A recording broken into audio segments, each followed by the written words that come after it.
ანტალიის დიპლომატიის ფორუმი ხვალსაზეიმო დაიხურება. საქართველოს დელეგაციამ კი პანელური გამოსვლები და პირისპირ შეხვედრები დაასრულა. ღონისძიება, რომელსაც 6000-მდე მაღალი რანგის სტუმარი ესწრება, ქართულმა მხარემ რამდენიმე მნიშვნელოვან თემაზე საუბრისთვის გამოიყენა.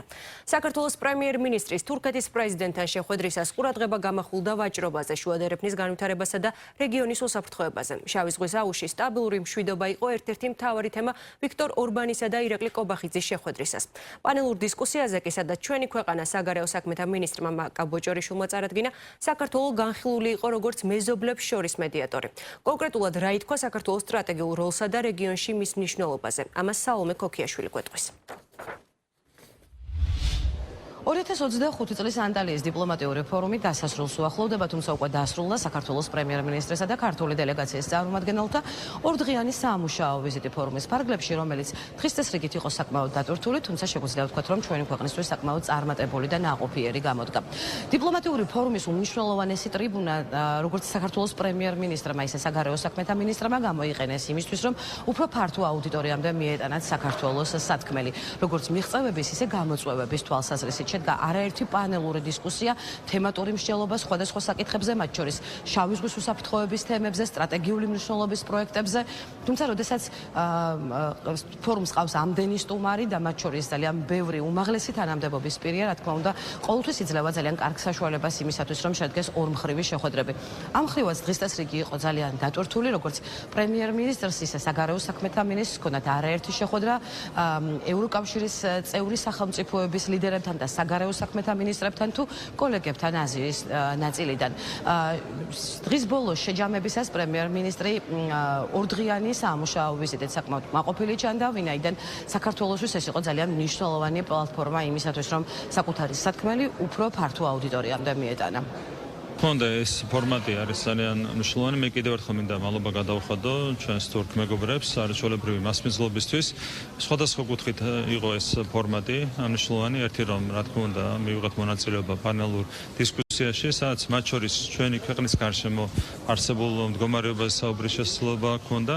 ასევე მქონდა რამდენიმე ძალიან საინტერესო მნიშვნელოვანი შეხვედრა თურქეთის პრეზიდენტთან, აზერბაიჯანის პრეზიდენტთან, უნგრეთის პრემიერ-მინისტრთან, ევროსაბჭოს გენერალურ მდივანთან და რა თქმა უნდა ყველგან საუბრობდით იმ საკითხებზე, რომელიც დაკავშირებულია ჩვენს ძირეულ ეროვნულ ინტერესებთან. ასევე შუალედებში ჰქონდა კონკრეტულ ლიდერებთან აზრების გაცვლის საშუალება. მთლიანობაში ეს ფორმატი მაქსიმალურად გამოვიყენეთ იმისათვის, რომ ჩვენი გზავნილები გაგვეზიარებინა. რა თქმა უნდა, ყველას უყვებით იმას, თუ რა მდგომარეობაა საქართველოში, რა მდგომარეობა არის საქართველოს გარშემო, როგორია ჩვენი გამოწვევები და როგორ ხედავთ ამ გამოწვევებთან გამკლავებას ჩვენი გზავნილები მაქსიმალურად მივიტანეთ ჩვენს პარტნიორებთან. ფორუმის ფარგლებში შედგა არაერთი ორმხრივი შეხვედრა, განსაკუთრებით ალბათ უნდა აღინიშნოს პრემიერ-მინისტრის შეხვედრა თურქეთის პრეზიდენტთან, ასევე უნგრეთის პრემიერ-მინისტრთან, თურქეთის პრეზიდენტთან გამართულ შეხვედრაზე ჩვენ ძალიან მნიშვნელოვანი ასპექტები განვიხილეთ ორმხრივი ურთიერთობების,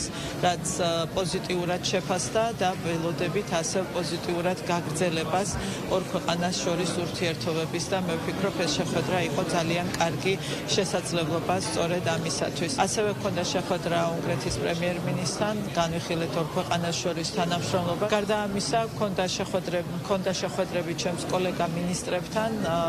ჩვენთვის მნიშვნელოვანია, რომ ასეთი ფორუმები გამოყენებული იქნეს საქართველოს ოკუპირებულ ტერიტორიებზე აქცენტის გასაკეთებლად, მასთან და ოკუპაციასთან დაკავშირებული საკითხების დღის წესრიგში დასაყენებლად, საერთაშორისო ორგანიზაციების ფარგლებში და რა თქმა უნდა ეს არის საუკეთესო შესაძლებლობა. დღეს ორმხრივი შეხვედრების თვალსაზრისით საკმაოდ საინტერესო დღე იყო, მაგალითად ეს შანსი არ გაუშვეს ხელიდან მეგობარი და სტრატეგიული პარტნიორი სახელმწიფოების ლიდერებმა, საქართველოსა და უნგრეთის პრემიერ-მინისტრებმა იმისათვის, რომ ერთობლივ სტრატეგიაზე, ერთობლივ პოზიციონირებაზე და კიდევ უფრო მჭიდრო თანამშრომლობაზე ამჯერად უკვე ანტალიის დიპლომატიური ფორუმის ფარგლებში ემსჯელათ. და თქმა უნდა ერთ-ერთი ყველაზე მნიშვნელოვანი და გამორჩეული შეხვედრა შედგა თურქეთის პრეზიდენტთან, მასპინძელი ძელი ქვეყნის პრეზიდენტთან რეჯეფ თაიფ ერდოღანთან, რომლის პირადი მოწვევითაც მონაწილეობდა საქართველოს პრემიერ-მინისტრი და ქართული დელეგაცია ანტალიის დიპლომატიურ ფორუმში.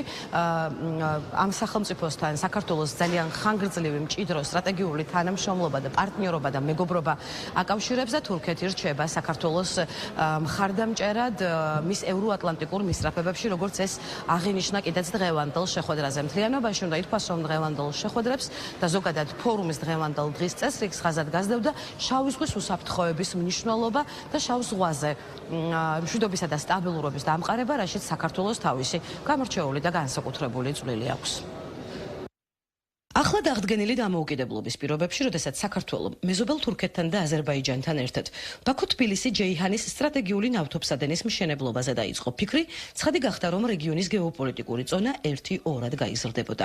მას შემდეგ საქართველოს მეზობელ თურქეთთან უკვე არაერთი სტრატეგიული პროექტი და ამასთან ერთად ახლო მეგობრული ურთიერთობა აკავშირებს.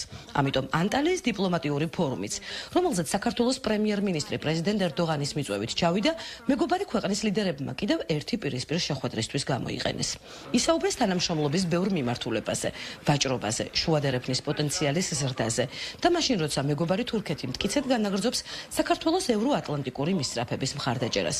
მსოფლიო კი შავი ზღვის რეგიონში უსაფრთხოების დამყარებაზე ფიქრობს, სტრატეგიულმა პარტნიორებმა საუბრის დიდი დრო მშვიდობის დამყარებასა და ამ საქმეში თანამშრომლობის სამომავლო პერსპექტივებს დაუთმეს. ხაზი გავუსვით იმას, რომ ჩვენ ქვეყნებს აკავშირებს არა მხოლოდ კეთილმეზობლური ურთიერთობები, არამედ ნამდვილი მეგობრული ურთიერთობები, გვაქვს სტრატეგიული პარტნიორობა პოლიტიკური თვალსაზრისით და ასევე ეკონომიკური კუთხით სტრატეგიულად პარტნიორობთ ერთმანეთთან. გვაქვს არაერთი სტრატეგიული პროექტი, რომელიც გვაკავშირებს ერთმანეთთან, ასევე სამხრივი ფორმატიც არის მნიშვნელოვანი, რომელიც ჩვენ თურქეთს და აზერბაიჯანს გვაკავშირებს და ხაზი გავუსვით იმას, რომ მიუხედავად იმისა, რომ დღესაც გვაქვს მაღალი დონე ურთიერთობების არსებობს განვითარების შემდგომი პოტენციალი. ყველა თემას შევეხეთ და გვქონდა ორხრივად დადასტურებული ინტერესი მასთან დაკავშირებით, რომ კიდევ უფრო მეტად სწრაფად განვითარდეს ჩვენი ორხრივი ურთიერთობები. შავი ზღვის აუზის დატვირთვა, მით უმეტეს შუადერეფნის სტრატეგიული პროექტების გათვალისწინებით დღითი დღე იზრდება. ამის ნაწილია შავი ზღვის კაბელი, რომლის პროექტსაც საქართველომ, აზერბაიჯანმა, უნგრეთმა და რუმინეთმა მოაწერეს ხელი და რომელიც ევროპის კონტინენტს ენერგოდივერსიფიკაციაში უნდა დაეხმაროს. თუმცა საქართველოს ევროინტეგრაციის გზაზე ყველაზე აქტიურ მხარდამჭერ მეგობარ უნგრეთთან სტრატეგიული თანამშრომლობის ბევრი სხვა მიმართულება აქვს და კიდევ ერთ პირისპირ შეხვედრაზე ვიქტორ ორბანმა და ირაკლი კობახიძემ ხაზი გაუსვეს იმას, რომ ყველა სტრატეგიული ამოცანის შესრულებას პირველ რიგში შავი ზღვის აუზში სტაბილური მშვიდობა სჭირდება. მოხარული ვარ ანტალიაში საქართველოს პრემიერ-მინისტრთან ბატონ ირაკლი კობახიძესთან დღევანდელი შეხვედრით. უნგრეთსა და საქართველოს მტკიცე სტრატეგიული პარტნიორობა აკავშირებთ, რომელიც ჩვენ საერთო კულტურულ და ქრისტიანულ მემკვიდრეობას ეფუძნება. ჩვენი თანამშრომლობა ენერგეტიკის სფეროში დივერსიფიკაციისა და რეგიონალური სტაბილურობის მიმართულებით განაგრძობს წინსვლას. ვაფასებთ საქართველოსთან მეგობრობას და ვრჩებით თანამშრომლობის კიდევ უფრო გაღრმავების იდეის ერთგულნი. ზოგადად ანტალიის დიპლომატიური ფორუმის ფარგლებში, რომელიც წელს ფრაგმენტირებულ მსოფლიოში დიპლომატიის ენის დააბრუნებას მიეძღვნა 6000-ზე მეტი სტუმარი. მათ შორის უმაღლესი თანამდებობის პირები მსჯელობდნენ იმაზე, როგორ უნდა შეცვალოს მსოფლიო მიდგომები და ააშენოს ხიდები კედლების ნაცვლად, ან კონფლიქტების გადაჭრისას იაროს დიალოგისა და არა დუმილის გზით. შავი ზღვის აუზი ამ მხრივ ყურადღების ცენტრში იყო. პირველ რიგში უკრაინაში მიმდინარე ომის თემით, რომლის შეწყვეტაც უკვე მესამე წელია ვერ ხერხდება. თუმცა ცალკე ადგილი ჰქონდა დისკუსიებში კავკასიის რეგიონს, საქართველოს ოკუპირებულ რეგიონებს და სომხეთ-აზერბაიჯანს შორის კონფლიქტს. ცალკე დისკუსიაზე, რომელიც საგანგებოდ ამ თემას მიეძღვნა, ხაზგასმული იყო საქართველოს როლი, როგორც მეზობლებს შორის მედიატორისა, რომელსაც შეუძლია მნიშვნელოვანი როლი შეასრულოს კავკასიის რეგიონში მშვიდობის დამყარებასა და განმტკიცებაში. ჩვენ ვაცნობიერებთ, რომ ჩვენს რეგიონს აქვს უზარმაზარი პოტენციალი და მისი სრულად რეალიზებისთვის ჩვენ გვჭირდება მდგრადი და ხანგრძლივი მშვიდობა. ამიტომ ჩვენ მივესალმებით აზერბაიჯანსა და სომხეთს შორის სამშვიდობო შეთანხმებას. მე მჯერა, რომ ეს მნიშვნელოვანი მიღწევაა. ასევე აღსანიშნავია ტრადიციულად გამორჩეული ურთიერთობები საქართველოს ორივე მეზობელთან. ჩვენ გვაქვს ჭეშმარიტი ინტერესი მშვიდობისა და სტაბილურობის ხელშეწყობის თვალსაზრისით ჩვენს რეგიონში. ამიტომ ჩვენ მუდმივად ხაზს ვუსვამთ და აქაც გავიმეორებ, რომ საქართველო არის ადგილი, რომელსაც შეუძლია დაეყრდნოს სომხეთიც და აზერბაიჯანიც. ჩვენ უზრუნველყოფთ ყველა შესაძლო საშუალებას ჩვენს რეგიონში დიალოგისა და თანამშრომლობის ხელშეწყობისთვის. მე მტკიცედ მჯერა, რომ პოლიტიკური ნება და ორმხრივი განზრახვა კრიტიკულად მნიშვნელოვანია და ჩვენ ვხედავთ ამ თავდადებას, რომელიც აუცილებელია სამხრეთ კავკასიის ქვეყნებს შორის დიალოგის წინსვლისთვის. მე არ გამორიცხავ საქართველოს ამ პროცესიდან და არ ვაყენებ მას მხოლოდ მედიატორის როლში სომხეთთან ან აზერბაიჯანთან საუბრისას. ეს ჩვენი ცხოვრების ნაწილიც არის და ჩვენ თანაბარ პარტნიორად მივიჩნევთ თავს ამ პროცესში, რადგან ჩვენს რეგიონში მშვიდობის, უსაფრთხოების, სტაბილურობისა და თანამშრომლობის ხელშეწყობა ჩვენი საერთო ინტერესია. არსებობს არჩევანი ჩვენთვის, ჩვენი აზერბაიჯანელი მეგობრებისთვის, ჩვენი ქართველი მეგობრებისთვის, ჩვენი თურქი მეგობრებისთვის. არსებობს არჩევანი, დაველოდოთ კიდევ 1 ან 200 წელიწადს, რომ დავინახოთ, რომ ცვლილებები შეუქცევადია, ან დავიწყოთ პროცესი აგურის დადებით. შემდეგ კიდევ ერთი აგურით და შემდეგ კიდევ ერთი აგურით და ამ გზით მშვიდობიანი რეგიონი ავაშენოთ აქ. დაამყარეთ თანამშრომლობა, ენერგეტიკული პროექტები, სატრანზიტო პროექტები, ინტერნეტ კაბელები, ტურიზმი. არსებობს თანამშრომლობის ბევრი გზა და მჯერა რომ საქართველოს შეუძლია იყოს ლიდერი რეგიონში ამ მხრივ. ჩვენ ვირჩევთ თანამშრომლობას, მაგრამ ჩვენ ვერ ვითანამშრომლებთ საკუთარ თავთან. და არსებობდეს სხვა მეზობელი, მეორე მხარეს, რომელსაც სურს თანამშრომლობა ჩვენთან. აზერბაიჯანის საგარეო პოლიტიკის ელემენტებიდან საუკეთესო გზა უსაფრთხოებისა და კეთილდღეობის ხელშეწყობისთვის ეს არის კარგი ურთიერთობები თქვენს მეზობლებთან და რა თქმა უნდა ეკონომიკური ინტეგრაცია. ვგულისხმობ არა მხოლოდ ტრანსპორტს, ტრანზიტს, არამედ ასევე ენერგეტიკულ პროექტებს, ელექტროენერგიას, კაბელებს და ასე შემდეგ. ასე რომ ეს არის რაღაც, რაც კარგი გაგებით ურთიერთდამოკიდებულს ხდით თქვენს მეზობელ ქვეყნებთან. ეს არის რაღაც, რაც წარმატებით განახორციელა აზერბაიჯანმა ყველა მეზობელ ქვეყანასთან.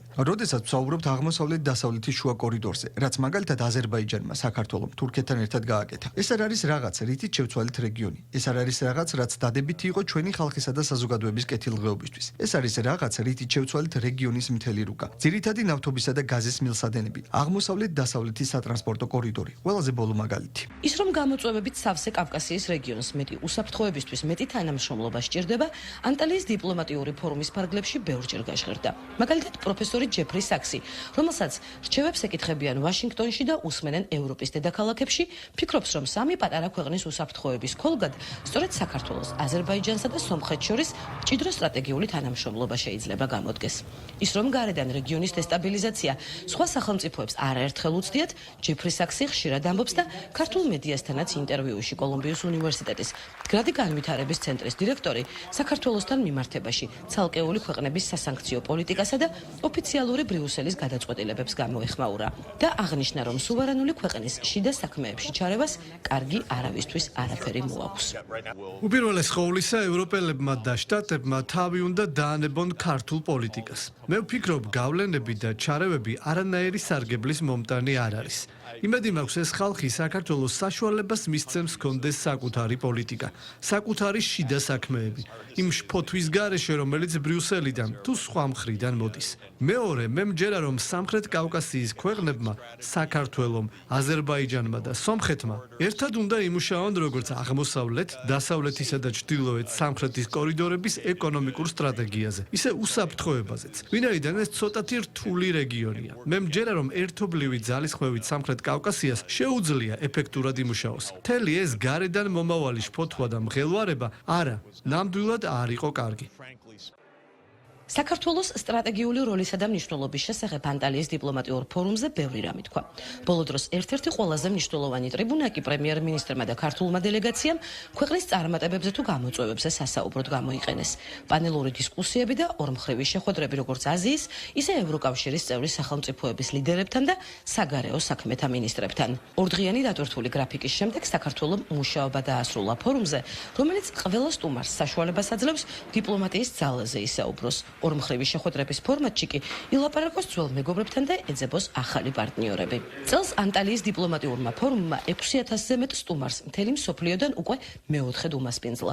თუმცა უკრაინაში ომის დაწყებისა და ახლო აღმოსავლეთში ვითარების გამწვავების შემდეგ ბოლო 3 წელიწადია ამ ფორუმზე ჩამოსული ყველა სტუმარი შეიარაღებული კონფლიქტების დასრულების დიპლომატიურ გზებს ეძებს. ფორუმი ხვალ საზეიმოდ დაიხურება და სტუმრებს ერთი წლით დაემშვიდობება იმის იმედით, რომ მომავალი წლისთვის ანტალიაში ჩამოსულ ლიდერებს დიპლომატიურ გამარჯვებებზე უფრო მეტი ექნებათ სათქმელი, ვიდრე პოლიტიკურ ომებზე.